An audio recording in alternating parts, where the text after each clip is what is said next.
Coucou, c'est Queen Camille. Salut, c'est le docteur Berlinlot. Bienvenue dans Coucou le cul, le podcast sexo de Mademoiselle. Ici, on discute ensemble de toutes les questions qui vous turlupinent. C'est vous, auditrices et auditeurs, qui faites ce podcast. Alors envoyez-nous vos questions par mail avec pour objet Coucou le cul à queencamille@mademoiselle.com. On se retrouvera peut-être bientôt ici pour en parler avec notre super gynéco. Cet épisode est réalisé en partenariat avec On s'exprime et nous sommes heureuses d'apporter notre voix à la campagne Ok pas ok qui sensibilise à l'importance du consentement. Plusieurs témoignages sont à découvrir sur le site onsexprime.fr. Donc avant de commencer cet épisode, je vous laisse écouter un petit avant-goût. Il m'a dit, bah vas-y, c'est bon, t'es ma meuf, franchement, fais pas la relou et tout, tu casses la tête et tout. Du coup, franchement, il me vaut juste demander tout simplement. Je me sentais vraiment hyper bien, quoi. Il voyait que c'était pas un non catégorique, donc il continuait. Dans le sexe, on n'a pas toujours envie de parler ou d'écouter, mais c'est indispensable pour que ce soit vraiment OK. Découvrez OK pas OK, la série podcast des jeunes qui parlent aux jeunes de consentement sur onsexprime.fr. Aujourd'hui, une fois n'est pas coutume, nous allons parler de plaisir et d'orgasme féminin avec Chloé. Salut Chloé. Bonjour. Tu as 17 ans ? Oui. Pourquoi tu nous appelais aujourd'hui ? Alors en fait, j'ai appelé parce que j'ai un problème qui était que j'ai énormément de désir, enfin comme chaque personne je pense, mais que je vais pas ressentir énormément de plaisir pendant l'acte. Je vois. Tu nous disais dans ton mail que pourtant t'en parles avec tes partenaires et tout, mais en fait tu sais pas trop quoi leur dire a priori ? Je sais quoi leur dire, mais je sais pas trop comment réagir plutôt. C'est plus sur des pratiques qui vont me faire ressentir des choses, mais qui sont pas forcément agréables. Par exemple, si je me fais toucher le clitoris, et ben ça va plus me faire mal, me faire trembler la jambe. En fait, c'est pas que ça va me faire mal, mais c'est insoutenable. C'est insoutenable. Donc c'est compliqué. Oui, insoutenable. Ah oui. J'ai reçu une question aussi de quelqu'un qui me disait qu'elle sentait l'orgasme monter, mais qu'elle disait toujours à ses partenaires d'arrêter parce que... Non, c'est le contraire. Je sens vraiment pas grand-chose monter. D'accord. Ok. En fait, je sens un truc, mais ça monte pas. Il n'y a pas de montée, en fait. On peut refaire un petit historique de ta vie sexuelle ? Oui, alors j'ai fait ma première fois il y a 3 ans. Ouais. Et depuis, j'ai eu 3 partenaires parce que c'était sur des relations longues. Ouais. Et ça s'est à peu près toujours passé pareil, en fait. Enfin, je sais pas comment expliquer. 3 partenaires masculins ? Oui. Ok. Et donc avec les 3, t'as eu des rapports et t'as toujours eu le même genre de ressenti, toi. Pour faire un petit résumé, tu ressens du désir, t'as envie d'avoir des rapports sexuels et au moment où ça commence, ou ça continue en tout cas, il y a des sensations qui peuvent être même désagréables et du coup qui ne te provoquent pas de plaisir. Oui. Voilà, je pense qu'on va un peu évacuer la question de l'orgasme. En plus, on a déjà parlé. Et en fait, pour faire un petit rappel, mais l'orgasme, c'est quelque chose qui... Enfin, tu vois, t'as 17 ans, ça fait 3 ans que t'as des rapports. Je pense que le but principal dans cette histoire, ce serait d'abord de ressentir du plaisir et d'être dans un truc où tu aimes avoir des rapports sexuels déjà, avant de penser à vraiment et se mettre une pression de dingue sur je veux avoir un orgasme. Parce que, en fait, ça viendra... ça sera la suite logique, en fait. C'est que plus tu sauras ce qui te fait plaisir et ce qui te fait du bien... Parce que l'orgasme, ça nécessite aussi énormément de lâcher prise, enfin, tu as des circonstances, c'est un mélange de physique, de psychique, voilà. Donc, je pense que là, on va plutôt rester sur déjà avoir du plaisir. C'est l'étape numéro 1. Voilà. Déjà, étape numéro 0, avant le plaisir, que ça te fasse pas de douleur. Pas mal. Alors, moi, j'ai une question par rapport à la douleur. C'est tu disais quand on te touche le clitoris, donc ça te fait mal à ce moment-là. Et pendant la pénétration, est-ce que tu as des douleurs ? Non, en fait, je ressens un truc. Je ne vais pas dire que c'est désagréable, enfin, c'est agréable, mais pareil, pas de montée. On va dire que c'est assez stable au niveau des sensations. Mais enfin, juste quand tu dis c'est assez stable, c'est-à-dire que c'est-à-dire que concrètement, quand tu as un rapport pénétrant, qu'est-ce que tu ressens ? Est-ce que c'est désagréable ? Est-ce que c'est pas mal mais sans plus ? Alors, non, c'est pas désagréable, ça te fait pas mal. Mais c'est pas un plaisir qui fait que je vais forcément, je sais pas, en redemander ou quoi que ce soit. Je le fais plus par désir en fait que par désir, on va dire limite primitif que par envie de redécouvrir ce plaisir, quoi. Ouais, c'est plus l'idée du truc qui te plaît Oui. que vraiment ce que ça provoque chez toi comme sensation physique. Oui, voilà. En fait, j'ai un plaisir mental, mais pas physique. Bah, c'est déjà vachement bien. Bah ouais. Non, mais Oui, c'est vrai. J'en ai parlé avec mon entourage. En fait, je suis pas j'ai pas l'impression d'être un cas isolé. Mais je connais des personnes qui ont exactement les mêmes sensations de type, pareil pour le clitoris ou pour la pénétration, mais c'est juste qu'on ne sait pas trop ce qu'il faut faire, quoi. Ouais, mais après, c'est sûr que c'est une des raisons principales, c'est parce que t'es jeune et tu vas le découvrir au fur et à mesure. On va en parler, hein, mais c'est effectivement, comme tu dis, ça arrive quand tu en parles dans ton entourage, ça peut arriver à plein de gens. Et vraiment, moi, je trouve que déjà avoir un vrai désir qui te fait continuer à avoir des rapports malgré le fait que tu t'es pas franchement de plaisir physique pour l'instant, c'est déjà un super bon point. Tu vois, t'es dans une dynamique où ça te T'es motivé, quoi. Ouais, voilà. Enfin, on sent la motivation. D'accord. Après, on peut donner des petits trucs pratiques pour avoir plus kiffé et avoir moins mal. Ouais, le clito c'est tellement sensible que ça peut, enfin comme partout où il y a des nerfs, ça peut Oui, voilà. faire plaisir comme faire mal. Alors du coup, ça peut venir de plusieurs choses. Je sais que beaucoup de filles aiment pas qu'on leur touche directement le clitoris. Tu sais, il est caché derrière un petit capuchon. quoi. Oui. Et si on le décalote, ou je sais pas comment on peut dire ça, quoi. Non, Si c'est on ça. le met à jour, ouais, c'est ça, comme ça. Ouais.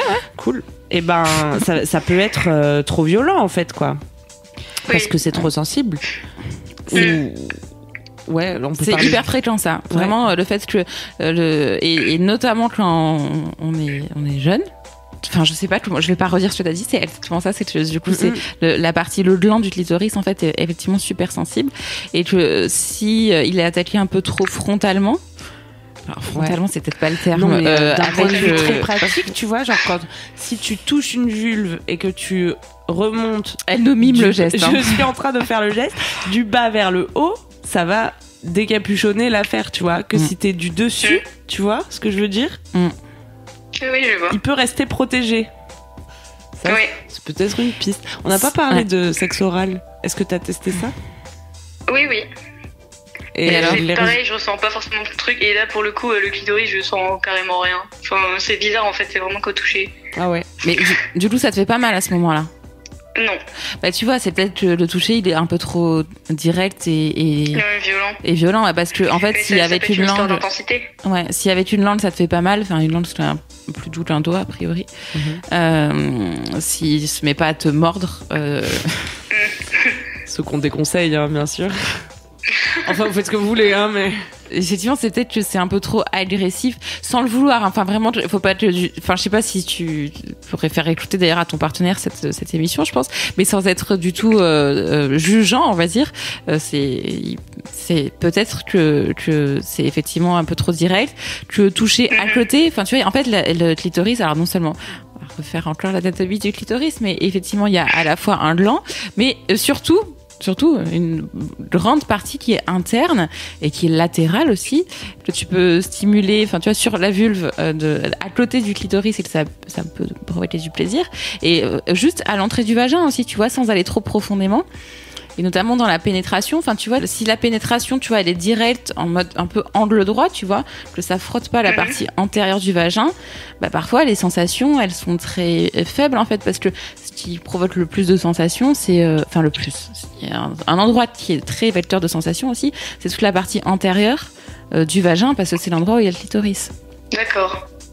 Après, j'ai lu un truc intéressant aujourd'hui qui disait que quand t'es super excité et tout, comme ça peut tous nous arriver, tu vois, t'es dans le moment et tout, t'as super faim de sexe, pas de problème, c'est parti. Et on a tendance dans ces moments-là à se précipiter un peu du coup dans l'action. Et est-ce que c'est pas ça aussi qui peut faire que... Oui, c'est probable. Ah oui, ça te parle comme théorie? Oui. Parce que t'as des partenaires pressés ou parce que toi-même t'es pressé de t'y jeter? Je suis assez pressée en fait.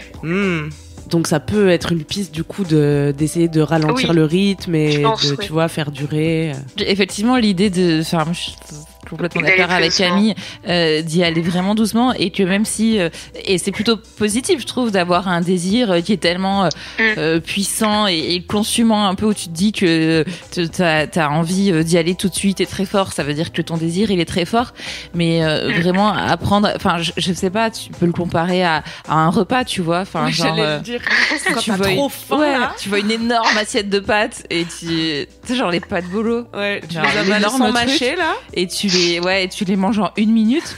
En fait après t'as trop mal au ventre. Et alors que si tu prends ton temps bouchée par bouchée, que tu prends le temps de mâcher, de mastiquer, de digérer. Mastique pas trop fort. Je pense que c'est une excellente métaphore. C'est une bonne métaphore là, pour le coup. Non, mais apprendre en fait, ça, je pense que ça apprend à prendre son temps, parce que parfois même tu peux te dire que tu t'ennuies un peu. Tu vois, tu te dis bon, il se passe pas grand chose et tout, mais en fait, comme tu dis, il y a une différence entre ton désir intellectuel et ton désir corporel, et prendre son temps, ça aide vraiment à faire monter ce désir corporel, et à synchroniser les deux. Et aussi, enfin, tu vois, toutes les caresses, donc de pas caresser directement le clitoris, mais au-delà de ça, commencer, tu vois, par un massage des épaules, c'est cool aussi. Enfin, tu vois, il y a plein de de toute façon d'amener le truc. Ouais, et il y a plein de zones érogènes dans le corps qui sont pas directement, qui effectivement, alors il y en a que ça fait jouir de se faire masser le coude, je sais pas, ou de se faire lécher le coude peut-être, mais peut-être pas toi. C'est bon. Au final, la plupart des gens, je ne pense pas que ça les fasse jouir, mais le fait est que de se toucher et de s'appréhender mutuellement, ça permet aussi de détendre tout ton corps et de mouiller. Enfin, aussi, tout simplement, si tu stimules, ou que ton clitoris est stimulé directement sans lubrification, que ce soit naturel ou salive ou lubrifiant, merci. C'est vraiment agressif pour tout le monde en fait, enfin, tu vois, à 18 ou 40 ans quoi. D'accord. Après tu disais aussi dans ton message que finalement tu savais pas ce qui t'excitait. Oui, voilà. Que t'aurais aimé le communiquer à ton partenaire, mais qu'en fait t'avais du mal à cerner toi-même oui, voilà, c'est ça. Tu pouvais faire. En fait, je veux bien dire oui, faut faire plus ça, mais en fait je sais même pas ce qui me plaît moi, donc c'est plus compliqué quoi. Est-ce que toi tu te masturbes?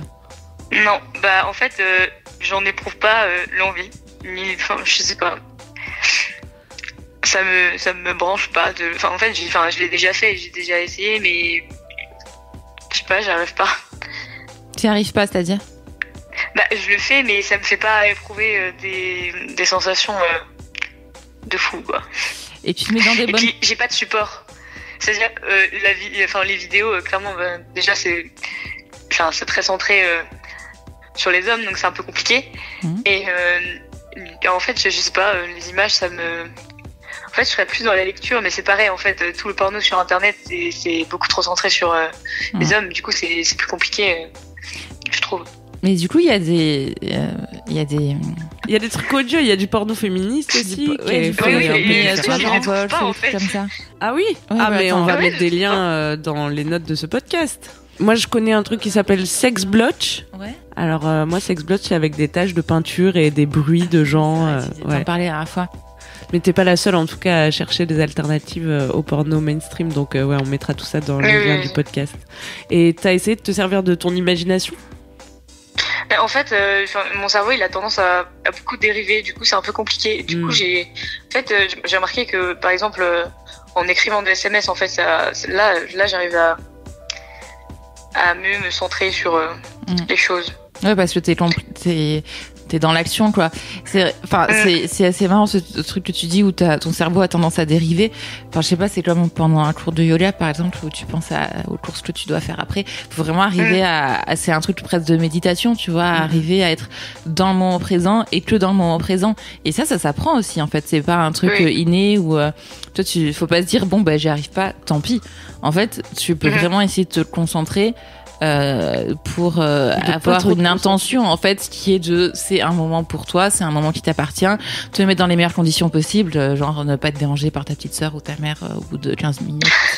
Non mais c'est important, enfin tu vois, d'être dans des conditions où t'es vraiment au calme, où tu sais que tu seras pas dérangé, où tu peux faire ce que tu veux, penser à ce que tu veux, utiliser ce que tu veux, que ce soit tes doigts, des objets, enfin tu vois, ce que tu veux, le support que tu veux, et vraiment essayer de... Enfin, c'est un peu comme dans la méditation, c'est te donner une intention et te dire, bah voilà, mon intention, c'est de me faire plaisir, et essayer vraiment de visualiser ton corps, tes sensations. Louise, elle me regarde un peu genre. J'allais demander à Camille si elle avait déjà fait ça, se branler en méditation. Mais non, mais je me branle régulièrement. Tu vois, Mais oui, mais voilà, on va parler de tantrisme ce soir. Ce qui est bien dans ce que tu dis, c'est que on voit que, comme on le dit souvent, la masturbation, ça permet de mieux connaître son corps et de mieux savoir concrètement c'est quoi les moves qui vont provoquer du plaisir chez toi. Mais ça te permet aussi de travailler, entre guillemets, des compétences comme le lâcher prise qui vont aussi te servir à deux. C'est surtout de lâcher prise, je pense, c'est la notion fondamentale. Pour lâcher prise, il faut aussi être vraiment dans ce que tu fais. Tu vois, enfin, effectivement, si t'es en train de penser à autre chose, c'est très difficile de lâcher prise parce que tu vois, t'es encore dans enfin, tu vois, dans ton esprit, tu penses à plein de trucs et du coup, t'es pas complètement dans le sexe, que ce soit seul ou à deux, quoi. C'est vraiment, faut que t'arrives à ce que ce moment-là, il soit rien. Quand je dis ce moment-là, c'est vraiment seul ou à deux. Donc là, ce soit des moments qui soient, voilà, réservés pour toi, te faire du bien, et quand c'est à deux, pour partager un truc avec ton partenaire, tu vois. Mais je pense qu'on tient une bonne piste, Chloé. Oui. Et je t'enverrai bien sûr les liens que tu as tant recherché. Bah, je regarderai. Ça t'a aidé, Chloé? Ça t'a donné des pistes de solutions? Oui, vraiment beaucoup. Et puis ça fait du bien d'en parler. Super, et ben c'est l'essentiel. On t'embrasse. Salut. Merci beaucoup. Salut. C'est la fin de Coucou le cul, merci de nous avoir écoutés. Si vous avez aimé, parlez-en autour de vous, partagez avec vos amis, ça lancera peut-être des discussions intéressantes. Pour participer, envoyez votre question à queencamille@mademoiselle.com. Suivez-moi sur ma chaîne YouTube Queen Camille ou sur mon Instagram Queen Camille avec un K. Vous pouvez suivre le Dr Berlingo sur Twitter @LauraBerlingo. Si vous avez aimé ce podcast, mettez 5 étoiles sur iTunes et suivez-nous sur votre appli de podcast préféré. On se retrouve vendredi prochain. D'ici là, aimez-vous les uns les autres. Et surtout, aimez-vous vous.